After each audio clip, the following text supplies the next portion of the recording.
Yeah, he was in good spirits, so looking good. Steve, you guys held that team under 100 points, and that doesn't happen very often. I think it happened maybe a handful of times all season. How do you think they did it, and were you a little bit even, encouraged, inspired by what you saw them do without Draymond, without Gary? Yeah, I think it was a great example of why the game has to connect. And we talk about it all the time. If you execute offensively and you rebound and you take care of the ball, then sets up your defense to be more successful. And that was the biggest key in the game. There were few possessions where we got lost in transition, but we rarely turned it over. We forced them to play more in the half court than we did in the first two games. And, they missed some threes that they'll probably hit tomorrow, but so did we. That's all part of the playoffs. You make or miss shots, that happens, but you want to just take away the basics, and I thought we did a better job of that. Steve, would it be fair if I said the reason Moses Moody played well was because you waited for the right moment to play him? Like if I say, this is part of your plan to make people focus on the right thing, so now when you get in the moment, you're ready? Is that a fair kind of assessment? There was never a point in the season where I said, I'm going to wait till the playoffs to play Moses. But the entire season was about development. I say it all the time. He's a junior at Arkansas, so he had a lot to work on. And to Moses' credit, he worked on it all year. And I thought over the last 6 weeks of the season, in practices, in his individual work, in scrimmages with the younger players, he took a big step up. And now he's being rewarded, and he's rewarding us too because of his maturity and his competitiveness and his shooting. So he's earned this, but that's how it's supposed to go. And I guess we're basically saying the same thing. You just have to earn everything in this league, and so with the young players especially, it's something that everybody league-wide is trying to sort through. If you're a rebuilding team, you can afford to throw your young guys out and just let them play through their mistakes. If you're a team like us, it's a lot more difficult to do that, and so you're just constantly trying to develop without playing these guys a ton and during games, and so you got to earn it, and Moses has earned it. Is that a product of your situation? Is it better normally to just say, hey, Moses, go out there and play 50 games, and in this situation you'll be ready? It's two different paths. Is one better than the other? Is this one just works because of the team he's on with you guys? Well, I think it's an issue that everybody around the league has to figure out for themselves. I think what I think we're seeing organizationally is, we have to decide if we get a young guy, should we just put him in the G League his entire rookie year? Because I can tell you they're going to develop quicker if they play 50 real basketball games rather than going against our coaches in a 3-on-3. So I think it's with more and more players around the league coming to the league at 19 with very little experience, and better synergy with G League teams, G League franchises around the league. I think you're going to see more and more of that, of maybe drafting a player and just putting him in the G League all year. But you have to have the right roster balance to do that, and you got to figure all that out. So I think everybody is trying to sort through that, and ourselves included. Another young player, you said before the game that this Kuminga does not have a real matchup, and maybe this is in the series for him, maybe a little deke by you because he did play. What were you thinking when he, 6 seconds into his first stint, he jacks up that three? And what did he do better than I imagine you thought that was. Well, he eventually made some big plays for us at both ends. He came out of the corner for a dunk. He got a putback dunk on a Steph miss. He had a couple of great defensive possessions on Monk where he was really draped all over him. But that's, it goes hand in hand with what Marcus was just asking about. It's all development with these young guys. And when the playoffs come, everything is more magnified. Every possession matters a little bit more.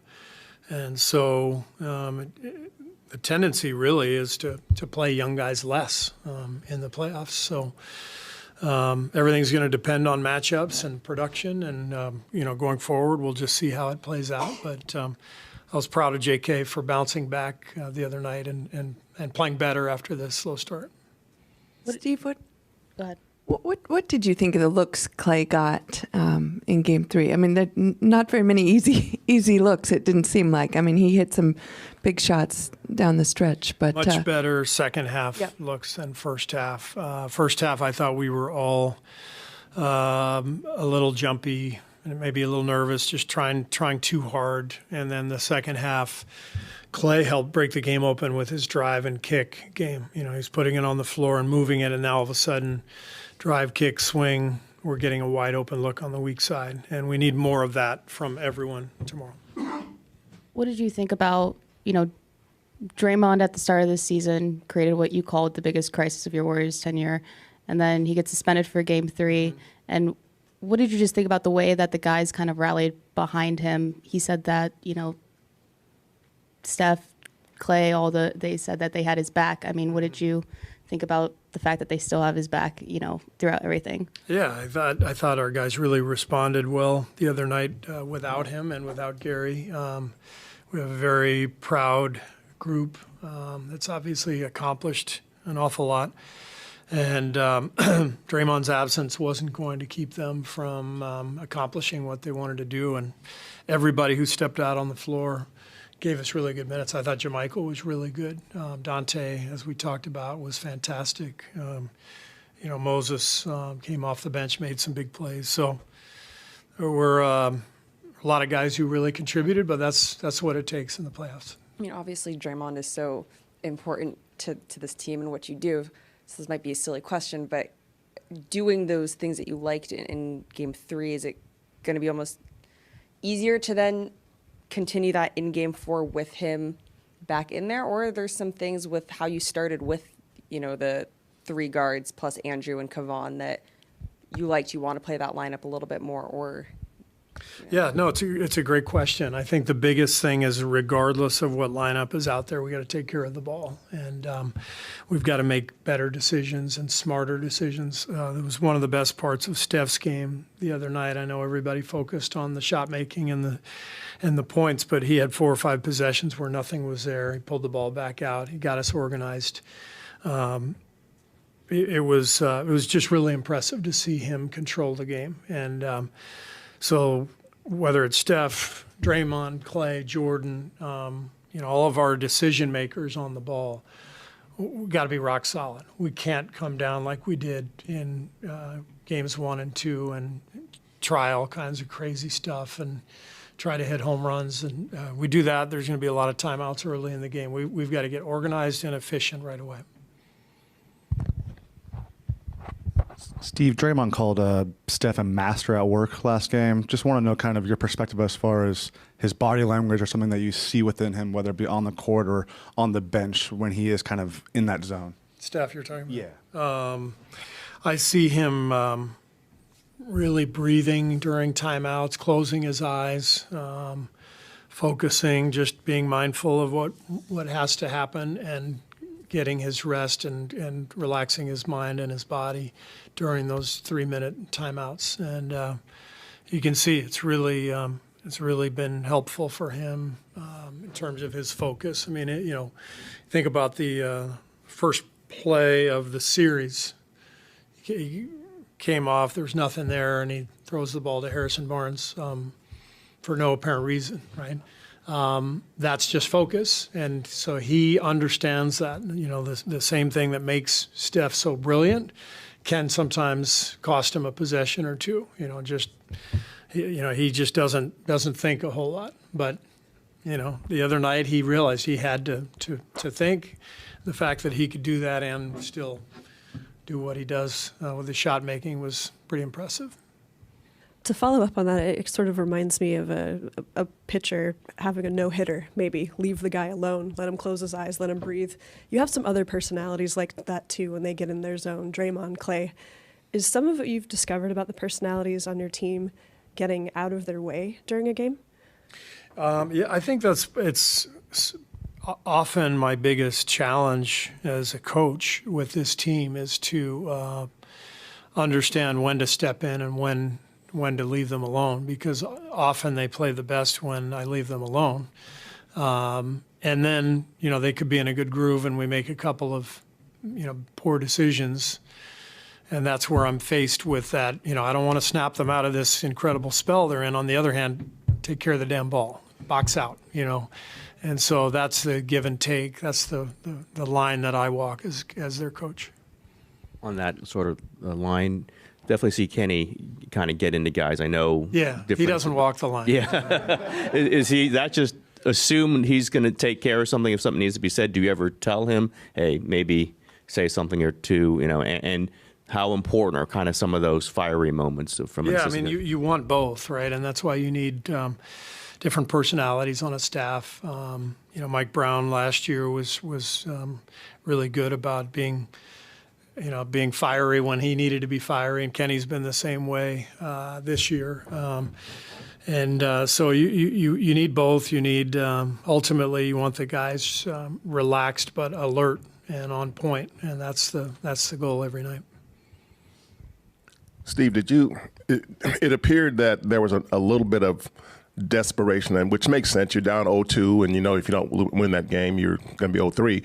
But can desperation be sort of combined with meticulousness that you saw in terms of taking care of the ball and those things? I'm wondering if you could just put those two together, and are those factors in play in Game 3, and can you bring it to Game 4? Yes. We did it in Game 3, so we can do it in Game 4. So they just proved it. So they got to do it again if we want to win the series.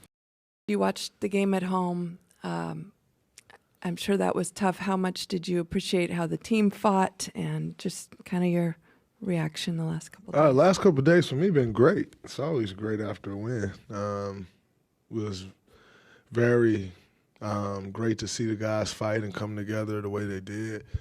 And go out there and win the game. Our message before that was the only objective was to win the game, not anything that's going on around that. Guys that's on the floor go out and execute the game plan to win the game, and they executed the game plan to T. And so it was really beautiful to watch and very refreshing. We've never been down 0-2, so to see how to see guys still respond no matter what the circumstances are, but you're back against the wall, to see guys still respond like that, it was beautiful to watch. Draymond, I know you addressed this a little bit on your podcast, but just what was your emotion when you got the news that you were suspended? How surprised, how stunned, how angry were you? I think, no disrespect to you, Tim, but I think my feelings about it is irrelevant. My sentiments on it is I strongly agree with Doc Rivers. I think he said it better than anybody could have said it, but as far as being suspended or the game goes, we won. So anything that happened around that or how I felt or how anyone felt, we channeled it the right way. And, you channel that energy the right way, I think that's the most important thing. And so a lot of credit to my teammates. Like I said, it's just handling that news and the adversity and standing on it. We pride ourselves on not being front runners. It's a lot of front runner stuff that goes on in this league. And we pride ourselves on not being that. When the going gets tough, we get tougher. And guys did that, and that's all that really matters, honestly. Dre, you talked about him on the pod a little bit, but when you saw like Moses Moody, and you've seen him do it before in last year's playoffs, but what is it you think makes him able to step in like after not playing and still play such a flawless game? He prepares like he's going to play every game. I've said it before. I'll say it again. Moses Moody is probably the most professional guy I've ever played with next to Kevon Looney. And the way he approaches everything is like a 10-year vet, a 15-year vet. Approaches working on his body, working on his game, putting the extra shots up, getting the extra lifts in when there is no scheduled lifts, doing the extra yoga and the different things that he's doing to make sure his body is ready to go. And so I was not surprised by him answering the bell. Every time his number's been called, he's answered the bell. But he prepares that way. When you put the preparation, when you put the preparation in, you usually see good results. And, every now and then it don't go your way, but it's going to go your way more often than not. And so just to know, how he goes about his business and to see him get rewarded, I thought that was huge. Draymond, it must have been super surreal to sit and watch your team and be at home. Can you just describe a little bit your emotions while you were actually watching the game? Were you by yourself? Were you with your wife? And was it similar at all to what it was like in 2016? No, it's a different feeling. In 2016, we were up 3-1. So whether you lose that game or not, you have more. Being down 2-0, yeah, you have more, whether you lose or not, but it's different. And so I think for us, just being in a totally different position, like I said, being in a dogfight and not being able to participate, that's tough. Not from suspension. Like I said, I've been suspended from Game 5 of the NBA Finals. There's never a suspension that would bother me. There's no game that could compare to that. So as far as my personal feeling about a suspension, it's neither here nor there. Like, it doesn't move me one way or another. But knowing that you're in the midst of a dogfight, like you come here every single day all year and prepare for battle with these guys. And then to know you're in the battle, your back's against the wall, and to not be there for them, that's a letdown. So for me, that was it. It's just not being in a dogfight. But as far as how I felt about suspension, really, I'll get suspended again at some point. Like, it's what it is. Draymond, going back to the first two games, you guys struggled a bit offensively when you and Looney were on the court together. What have you noticed about how the Kings are defending you when you guys are on the court together? I think when we were on the court together last game, we were up 29-20. Then we, so I think it's good theory, but I don't think it actually has played out that way. But I think. The way we played, we moved the ball, we took care of the ball, we made great decisions and didn't force anything, didn't allow their pressure to bother us. We handled their pressure really well. And, when you do that, I think we've been pretty good offensively all season. All series. I know going into last game, we were shooting 64% from 2. Going into Game 3. I'm not sure what that is after Game 3, but that's pretty darn good to shoot 64% from 2. And so I don't think our offense per se is what was killing us. I think our turnovers were killing us. I think giving up offensive rebounds on the defensive end were killing us. But as far as just our half-court offense, I think our half-court offense has been strong all series. Dre, you guys had a home court advantage in Oakland that was second to none. Now watching on TV, you might have a little bit of a different perspective on top of last year's playoff run, but how does this place compare to the old place? I don't really get caught up into comparing the two places, two totally different places. Oracle just had a totally different vibe, and you feel that no matter what arena you're in.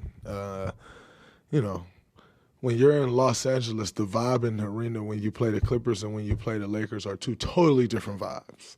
Like, and so you move a team entire different city, it's going to be a completely different vibe. You can put the same cast of characters in there, but it's just a different vibe. It's a different gym. And so we don't really get too caught up into that.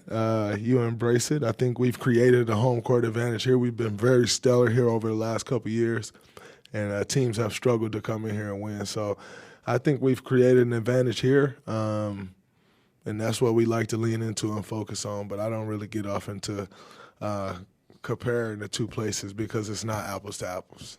It's totally different, and you know you figure that out and you build it. But I think the home court advantage at Oracle was built over 50 years, like 40 years or whatever it was, and like that was built over time. We've been here for 4 years. It takes time to build that, and saying that teams struggle to come here and win. So I think we've done a pretty good job of it. Draymond, on your podcast, you said that Steph was a master at work last game. I just want to see if you could expand on that a little bit, but also go back in time as far as when was the first time that you witnessed him being that master at work in a game? I mean, I think we've seen it over the course of the years, right? Like you've seen it in spurts. I've even said this before public. I think in 2021, you really saw him take that next step and like be able to dominate when he wants to dominate. And, so many people got mad when I said that. Like, oh, he's so disrespectful to Steph. Like, but what about the respect of saying he's getting better? Like, that's what we all strive for at the end of the day, is to continue to get better and add things to your game. And it's like in 2021, he took that next step of just picking and choosing his spots, knowing when to dominate, knowing when I need to dominate off the ball, when I need to dominate on the ball, just figuring out different things. And then also in playing this game together for so long, there's always constant communication. What do you see here? What do you see there? What are you thinking about this? And just the dialogue that he has, like, it's totally different than it used to be. And I mean, I think to pinpoint when exactly it was the first time is tough, but I know in those finals last year, it was that. It was what we saw the other night. It was, I won't get sped up. This is what I want to get no matter what's going on the floor. I'm going to make sure I get to that. And that was it was special to watch because he dominated the game in every facet. And it was total control. You can just tell his intent on everything. It was very loud. It was loud and clear. Okay, I'm not getting to that. This is what I want to get to, and there's really nothing no one can do about that. And I thought it was great to watch.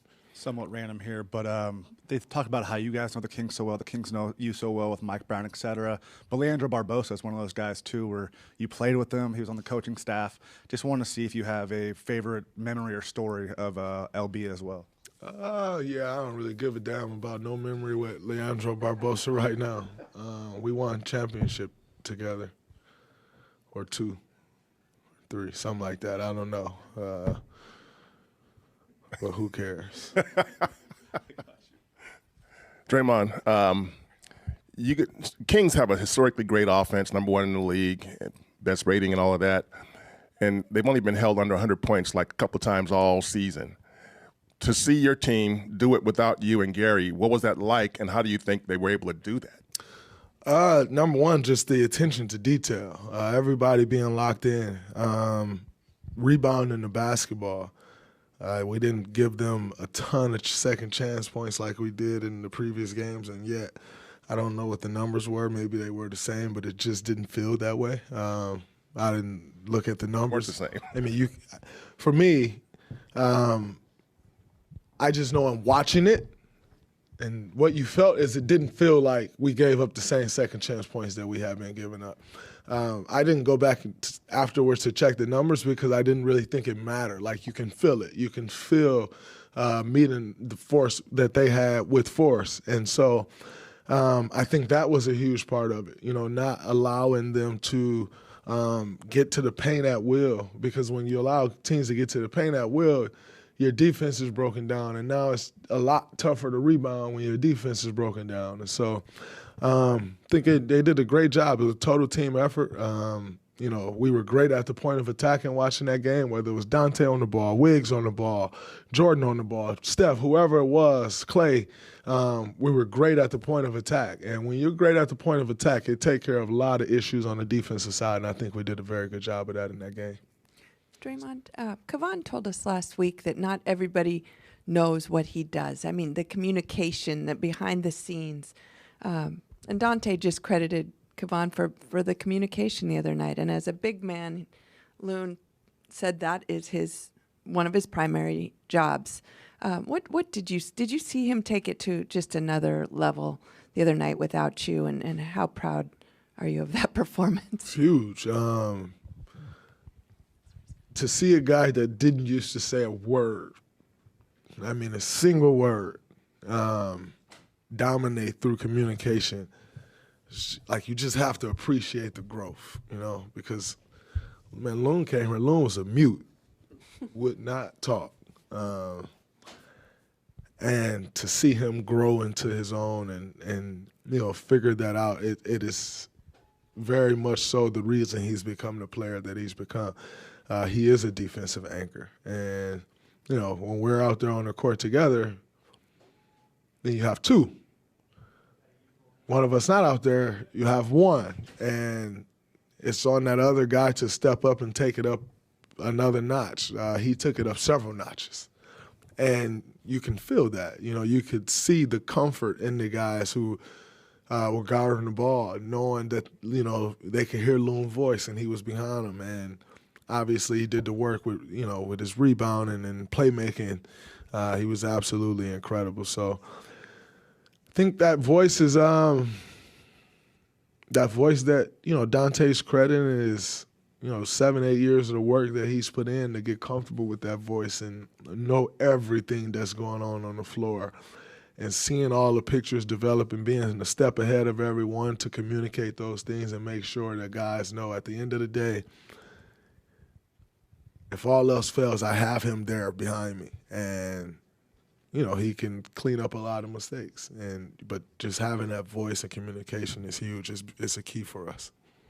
Did he help keep this group together back in training camp, when things were going on? And of course, he's always a stabilizing force. Just someone who's right here every day. When you need guys like that, that's just right there every day, that can kind of fill out things because they're just in that same space. And, that's Loon. He's very even-keeled. Very rarely do you see him get upset. Very rarely do you see him get sad. It's just very even-keeled and, keeps a good gauge of everything going on around him. Can I go back to Doc Rivers saying that the league set a dangerous precedent with your suspension, or even what Joe Dumars was explaining, where had he been evaluating a different player, maybe that player wouldn't have gotten a suspension. So looking forward as far as this precedent, did the league just accidentally create the Draymond rule when it comes to guys if they feel like these guys have a history or a reputation? They created Draymond rules before them don't work. Here I am, still sitting here. Still winning. They created those rules before. They didn't work. They still don't work. So maybe they did. But Draymond won't be moved by no Draymond rules. I'll continue to play the game how I play the game, operate how I operate, be exactly who I am, because that leads to winning. If I was losing, they wouldn't be creating Draymond rules. So as long as they're creating Draymond rules, that means we're winning. And that's great. They can create as many Draymond rules as they want. That's beautiful. But it doesn't change Draymond. So it is what it is. Dre, after the game, Steph on TNT basically said, this was wrong and, said we got your back. obviously you guys were determined to look ahead and not talk about it. But what were your teammates saying to you? What was their message to you while you waited, and what did it mean, whatever they said? Their message to me was that they like you said, they got my back. It was that very message. My message to them was none of it matters. What matters is the task at hand. And, to know and feel that they have your back, I think is huge, right? Like, it's a great feeling. But for me, my focus was being as involved as I could be, regardless of what that is. All right, can go play. There's several ways to get involved. And so I wanted to be involved in every way that I could be involved for them, as I know they had my back and they were involved in every way that they could be involved for me. And, it's huge. I think it's huge for this team. This team has been building all year, and you come to a situation like that where it can go right or left. And you had every guy in there making sure it went right, and that was huge. Is there like a moment between you and Steph or you and Clay, or is it one of those what's understood doesn't need to be said type things? We all talked, right? We all had conversations, but we've been through the rodeo quite a bit. We've seen everything that you can see. And so you understand it, and more so than talking to Steph and Clay it's everyone else, making sure everyone else understands. Like me, Clay, and Steph have been through everything. We can look at each other and start talking about something and be saying the same exact words, like been through everything you could possibly go through. But it's making sure everyone else understands and is ready for the moments, and every guy that went in there stepped up to the challenge. And that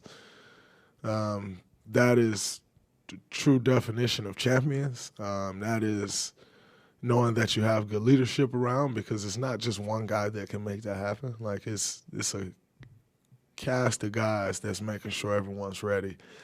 And so I think, for us three, it's not a ton that need to be explained. We talked through a lot of game plan stuff, a lot of things that we knew we needed to do, but other than that, we know the task at hand. Yeah, as a defense-first guy, I'm wondering if Game 3, what you guys did on Game 3, did it encourage you or inspire you, or a little bit of both, or neither? No, it's definitely encouraging, just to see the way guys defended. And in saying that, I think we've been defending well. We've just hurt ourselves a lot. And so knowing that we've done the job defensively for the most part this series, and we clean the things up that we knew we needed to clean up, we give ourselves a much better chance at winning. And we did that, and it was evident, that those are the things that need to be done to help us win these games. So, yeah, it's definitely encouraging. And now you see that, and you're like, all right, I can come and do this. I can do that to help, these things and clean up, even more. So I think it's very, very encouraging. Always a good vibe when you come off a win. But I think, our level of focus is definitely there. Attention to detail is definitely there.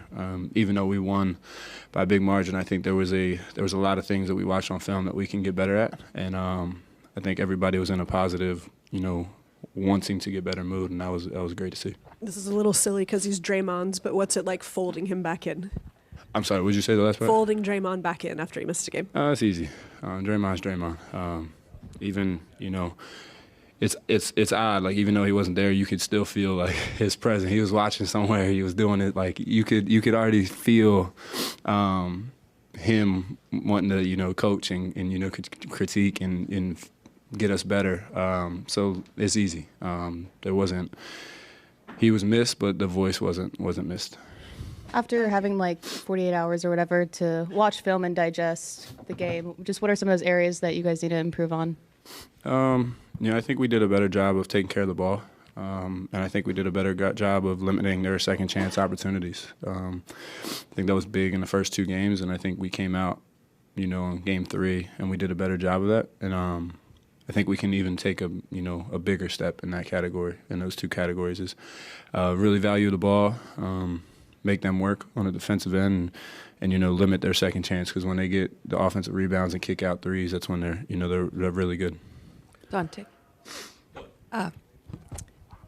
Kevon said ahead of game 3 that he needed to take it to another level. And did you just sort of see him fueled by Draymond's absence to take charge of everything? I think statistically, I think that's what you see. But that was Kevon Looney games 1 and 2, I believe, and that was Kevon Looney all throughout the season. I think, when you look at the stats, Draymond gets a lot of rebounds. Draymond takes a lot of that attention of the main big or whatever it is in whatever the game is. So I think, with Draymond not being out there from the outside, there's a lot more attention. But that was the same Loon that we've had all year, and that's what we're going to need going forward. But Loon actually said he wanted to take on more. Yeah. Did you sense that he felt maybe a sense of purpose or greater purpose? I think all of us did. Okay. I think all of us did. We knew that was the biggest thing is the communication factor out on the court. And Loon did a great job. Like I said, he's been guarding Sabonis all series, and he's been doing a really good job. And I think from my standpoint is, that communication factor out there is what he really stepped up game 3, and it's definitely what we're going to need going forwards for tomorrow. Donte, you obviously been on a championship team, first time through with this team.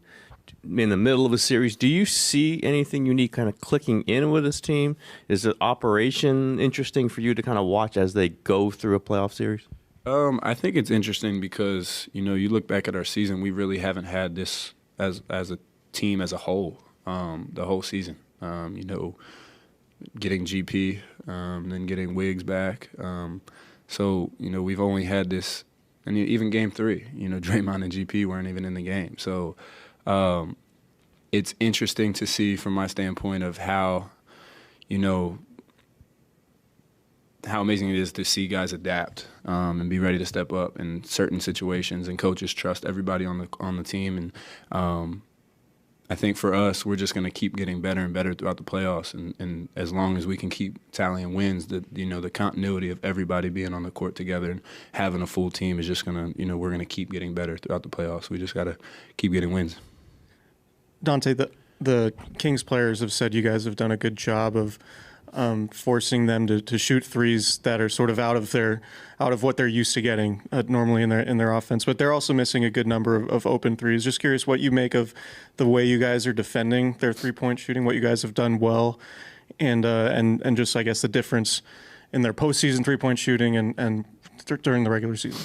I think their message you can see is playing fast and being physical, and I think we just have to match that physicality. It's hard to play physical on both ends and then have your legs ready to shoot for threes when you're being physical with them and trying to make them miss. So that's that's the emphasis for us, is just keep being physical, keep making them work. They're gonna make some, and sometimes you got to tip your cap to them, but the ones that we can control, just make them work as much as possible, be very physical with them, and try to wear them down. Hey, Donte, Draymond on his podcast called Steph a master at work last game.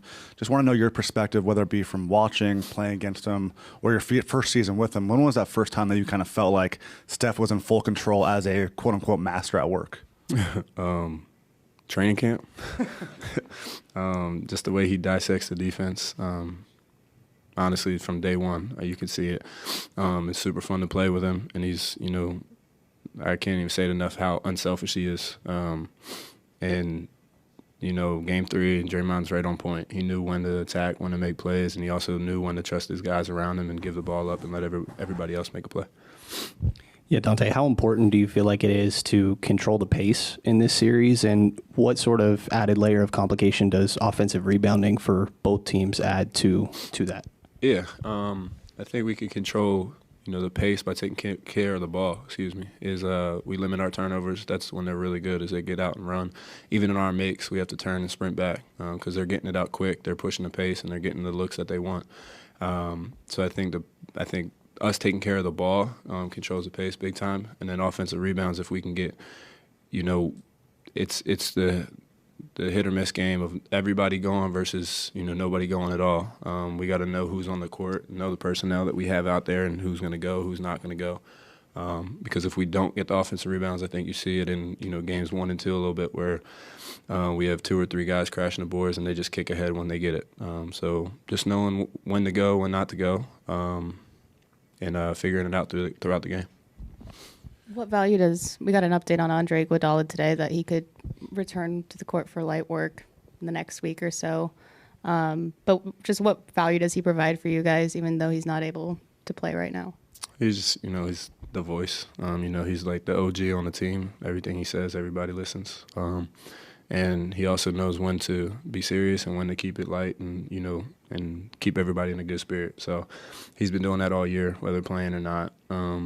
And this time is very important for us because, we're going to lean on his experience for sure off the court. Donte, if you had to determine the age, not based on year born, but how he acts and how he carries himself, how old would you say Moses Moody is? Old as hell. Moses is remarkable. His maturity and his, not to get up and down too much. Like, he's always ready. And you see it the last 2 games. And no matter what the minutes are for him, you know when you come out of the game, if he's not playing, you know what type of Moses you're going to get. It's nothing, never different. It's always the same Moses. And it's a credit to him for sure.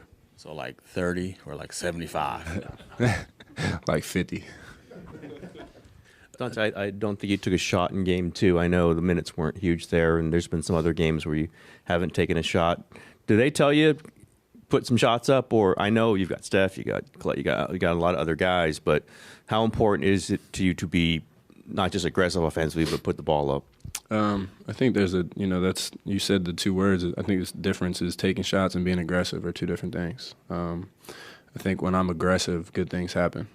Getting downhill, sucking into defense, kicking it out, or, taking my open shots. I think the tentative, the passive, Donte is not what I need personally, and it's not what the team needs. I think when I'm aggressive and, playing with a lot of energy, I get rewarded with open shots, and also other guys on the court get rewarded with open shots. Donte, you guys have been a different team home and road this season, obviously panned out in game 3. What do you make of that? What do you make of the difference between home and road, and how much of a home court advantage do you guys feel out there on a day-to-day basis?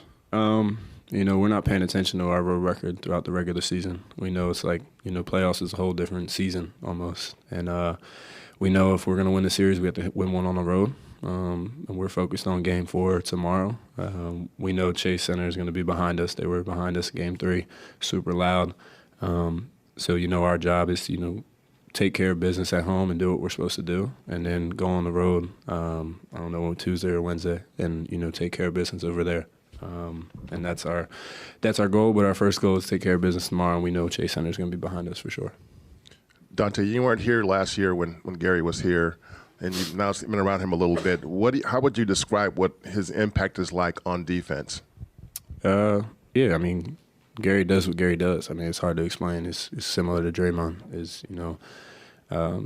It may not always be textbook of what we're doing game plan wise, but he's so athletic. His IQ is high that he makes up for certain things that, it allows you to gamble a little bit. It allows you. There's certain guys on the defensive end there. You don't have to be textbook, and you can make it work, and you can play off of other guys. And I think with him, guys on the court, especially the guys that played with him last year, read him well. So if he's doing something that, may not be textbook, they know how to adapt and how to read off of him. So it's huge for us. I think it just gives us a different dynamic.